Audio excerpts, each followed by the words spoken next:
better daily, where we work hard in our minds, bodies, and our spirits to become 1% better every single day. Download the app and join our Betterment family at betterdaily.life to catch the video version of these podcasts. Here's your host and my dad, Alex Van Houten.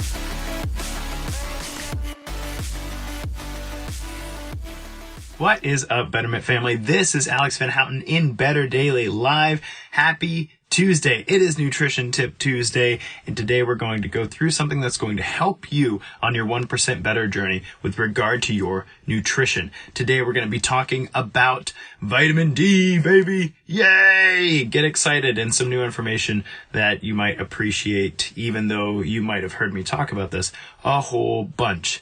Before I get there, though, it is day 32 of the Faithful 40 Challenge, and we have 8 days left. 8 days to make the most of the Faithful 40 Challenge, and I have a challenge for you. If you have not, in the past month, attempted a 24-hour fast, I encourage you to give it a shot. It is Nutrition Tip Tuesday. I don't intend to talk about fasting, but I always like to end my Faithful 40 challenges with a fast because it's a time of reflection and an opportunity for me to think through what's happened in the past 40 days. Believe it or not, we started this on January 1st, and it is already February. It's flown by so fast already. And for me, fasting is an opportunity to slow down my mind, quiet my spirit, and take an opportunity to reflect and also to plot the next way forward. So I'm going to do so toward this weekend, probably fasting from Friday to Saturday. And so if you guys want to join me in that, I would love to have some company. Otherwise, I challenge you to give it a shot, see how it goes. Water, tea, coffee, those are all kosher. But if you're going to enter a fasted state and quiet the mind and give the digestive system a break, you can't have much more than that. And if you have any questions about fasting, reach out to me because we've talked about that here before a lot. So good morning, Scott. Good to see you, brother. Good morning, Robin. Good to see you, man. You guys are doing an awesome job with the Faithful 40 Challenge. I'm excited as we finish things up here. So vitamin D. Now, I've spoken a lot about vitamin D. I've done podcast episodes on it. I haven't published. I have republished research that has been published to point others' attention to the importance of vitamin D. It plays a role in our immune system. It plays a role in our testosterone. It plays a role in your body's ability to recover from difficult workouts. It's such a fundamental thing that our bodies need. It's a fat-soluble vitamin that your body stores up over periods of sunlight and, hopefully carries over through late fall, winter, and early spring. But I forget sometimes, even though I've covered it so much, I forget sometimes that there are a lot of people who are new to not only my work, but just the idea of taking vitamin D supplements and that sort of thing. So I get questions sometimes like, wow, I guess I haven't talked about that in 8 months and maybe it would be worth revisiting. So vitamin D, and Janet says, I needed to do a fast this week. Thanks for the encouragement. You got it, girl. Looking forward to joining you in that. So I had somebody reach out and say, hey, what do you think about supplements? Is it all snake oil or is there some stuff that I should be taking? And so I told this young man, hey, if you're not already taking vitamin D, you need to be taking vitamin D. And he goes, oh, that's kind of weird. Like, I never heard that before. I'm like, wow, okay.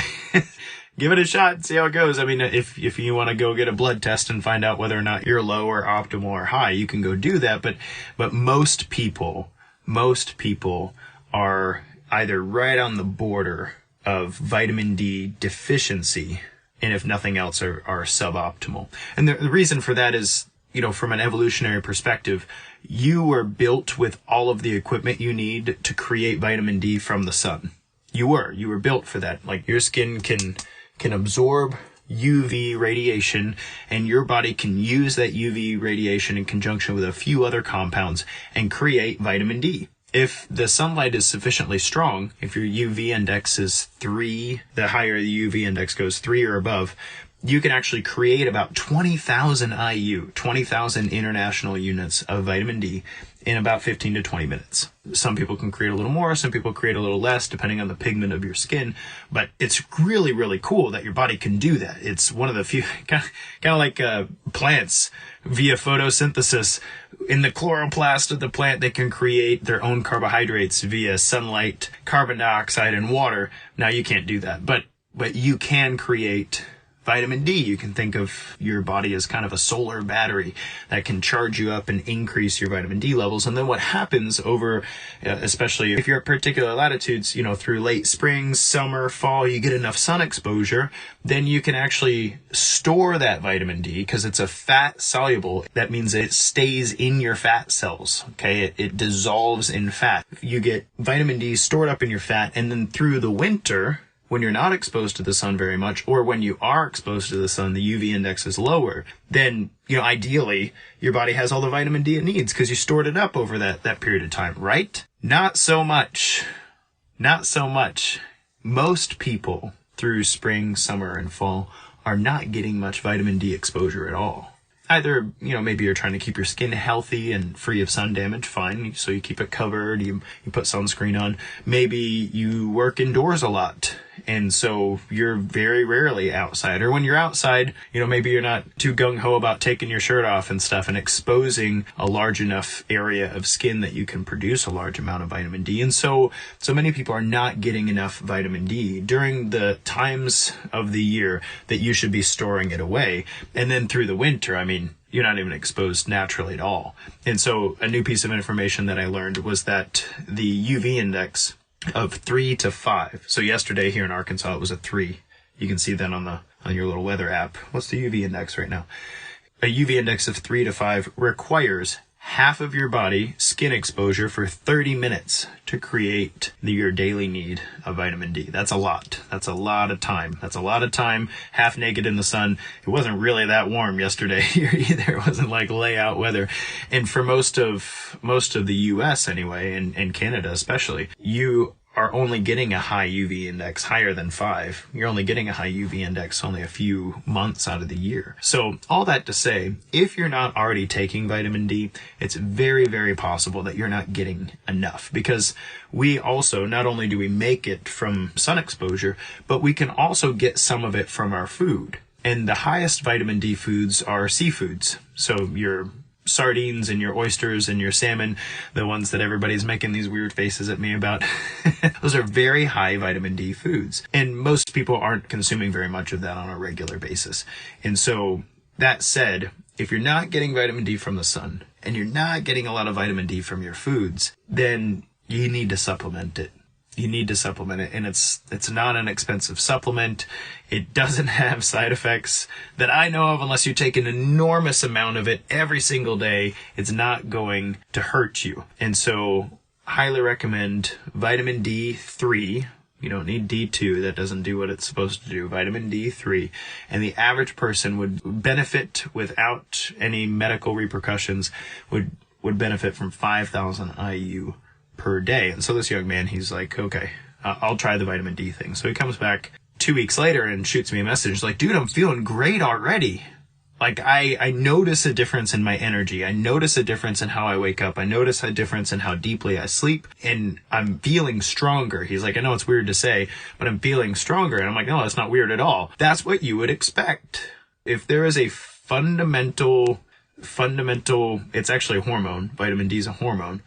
There's a fundamental hormone from which many other systems depend. So immune system, your body's ability to produce testosterone, if you're a man, estrogen, if you're a woman, and even just cellular repair requires vitamin D as a mediary for many different reactions. So if you're low on that, then you're operating at a suboptimal level.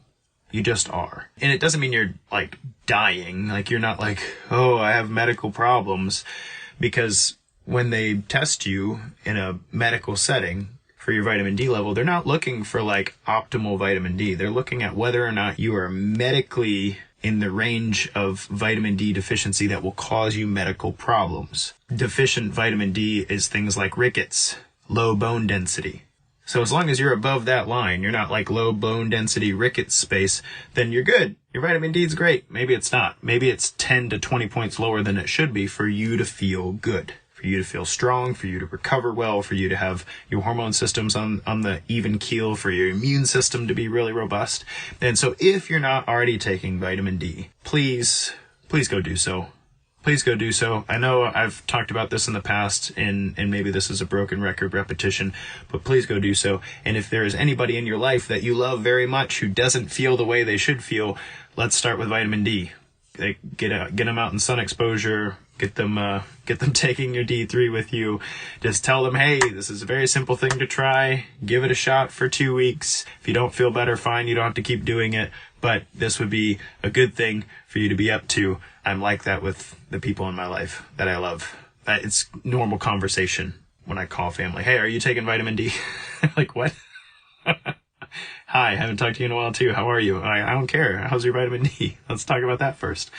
All right, guys, this has been Alex Van Houten in Better Daily Live for Nutrition Tip Tuesday. Please, please, please don't have lower vitamin D than is optimal for you. And I'm really looking forward to some sunshine soon so we can go make it naturally. I enjoy charging up in the sunlight, which we will get to in a few short months, weeks if we're lucky, but months probably. Wild Wednesdays tomorrow. I'm really looking forward to it. Until then, it's just 1%. You got this.